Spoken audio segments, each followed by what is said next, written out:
Hello everyone, welcome to the fifth and the final tutorial of IAT 355. Today we will be talking about advanced interaction with multiple views as well as passing signals between cells. Previously we also used signals or passed signals between plots or cells by using filtering and selection. Selecting something in this plot filters out the data points in the other plot. That is a signal that is being passed from this plot to the other. Gladly, previously, Vega-Lite took care of this issue and abstracted most of the code that was needed to pass information from one cell to the other. However, if you're using D3, Leaflet, and other libraries and want to pass data from one library to the other, you need to code that yourself, and that is what we are going to look into today. So our objective for today is to first pass data from Vega-Lite to Leaflet and then the opposite, Leaflet to Vega-Lite. What we will do today is if we select something in this plot, we want to update the information in this plot as well. So if we select something here, the map data, the heat map will also update automatically. So this is from Vega-Lite to Leaflet. As mentioned before, we will do the opposite too. We want to also interact the opposite way. So if we select something on the map in Leaflet, it will get transferred to Vega-Lite and the plots will update accordingly. Just a little word of advice. Make sure you're using Leaflet if you have to, because a lot of things can go wrong in Leaflet and the project might get more difficult than it needs to be. Alright, so coming back to today's work. So I've imported all the libraries and the datasets that we are going to need that we also used in the last workshop. And a quick follow-up from last class. I added more interactions in this map, which I didn't cover in the last class. And taking help from the previous TA, all the instructions of adding an SVG layer is added here, which might be useful for your project. Next, I've added a bar chart here where data is coming from the Vancouver 2 dataset, Vancouver Crime 2. In the x-axis, I have the field offense, and I am counting all the offenses in the y column. I have defined a selection offense select, which is based on the field offense, activates on click. Based on this selection, I am changing the color in the plot. So if I select something, it gets colored, all others stay gray, which I've defined here. The only new thing that I've done in this plot is that I have made the object crime bars a view of.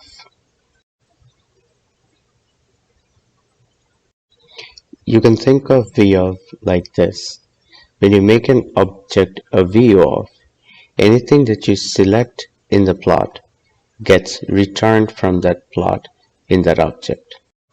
And this returned value is our signal. So we need something to listen to this signal. So we need a listener that will listen to the changes in the plot and will notify us of the event when it's happening. For this, we will be using the add signal listener. The add signal listener takes in a name and a handler function.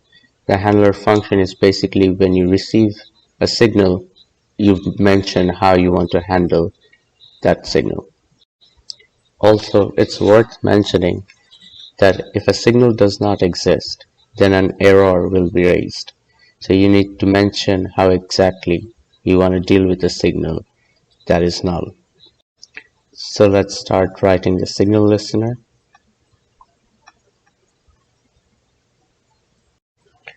So on our view of object, we will add a signal listener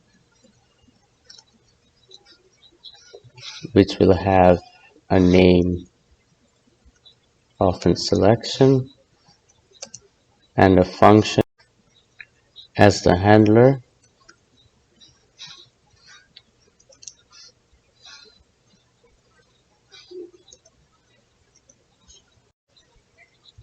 If the value received is equal to null, I want to do something, otherwise I'll do something else. Let's define a type, and using this type, I would like to apply filtering in my other visualizations. It is important to note that all the variables or objects in Vega or D3 are immutable, which means that you cannot change them, but sometimes we want to do that. We want to use that object somewhere else and change its content. And for that, we need to make this mutable. If it's null, I want this to be null. If the mutable type is not null, then I want to save the value that I received as a signal. And not just its value, its offense type.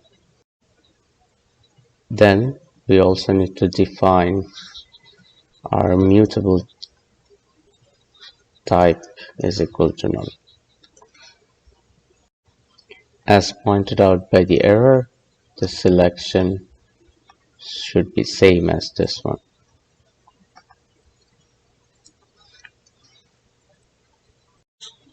Alright, so what happens if we select nothing? We are using the contents of this mutable data type to filter out data in some other plot. If we select nothing, then we will return an empty data structure.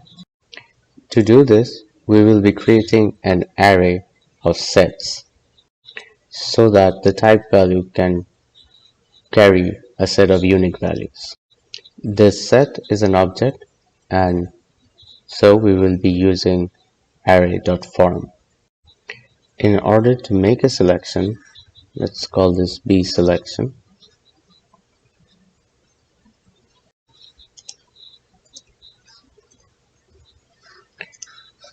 If is type int a function that we will define later. Let's do something, otherwise we'll do something. So we will be returning a new set where we will extract all the offenses from Vancouver Crime 2, and this will be converted into an array. Otherwise, we will just return the type.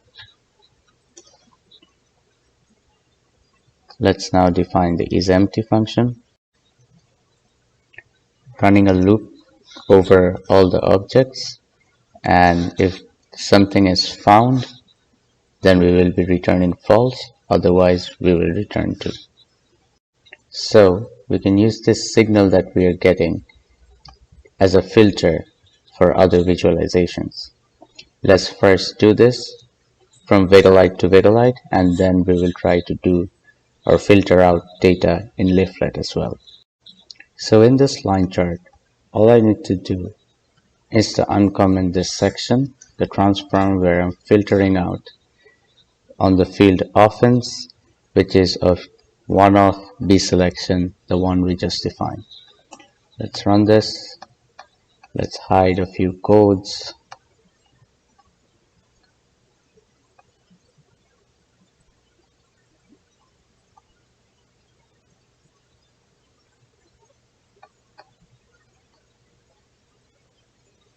and then let's select something here. As you can see that signal is being transferred to the line chart. So to this VOF, let's also add a signal listener.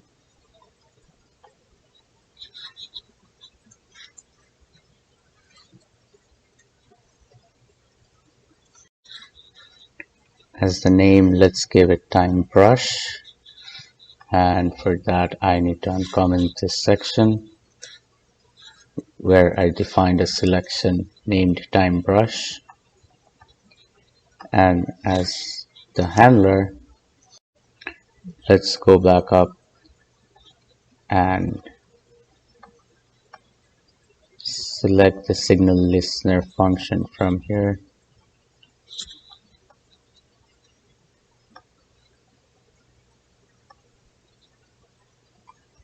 Instead of type, let's give it a different name.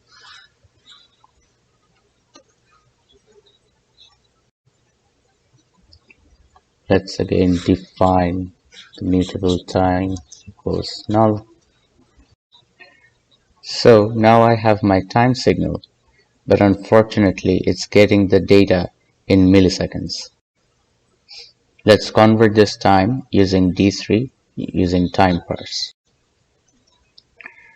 So this will give us the data back in UTC time format, which is a standard time format for D3 and other systems. We also need to define a couple of more things for us to convert the data properly. Finally, let's use this to define one more selection. Let's call it T selection, where if the time is empty, we will convert it into the date format, all the data in the Vancouver crime set. Otherwise, we will convert using this.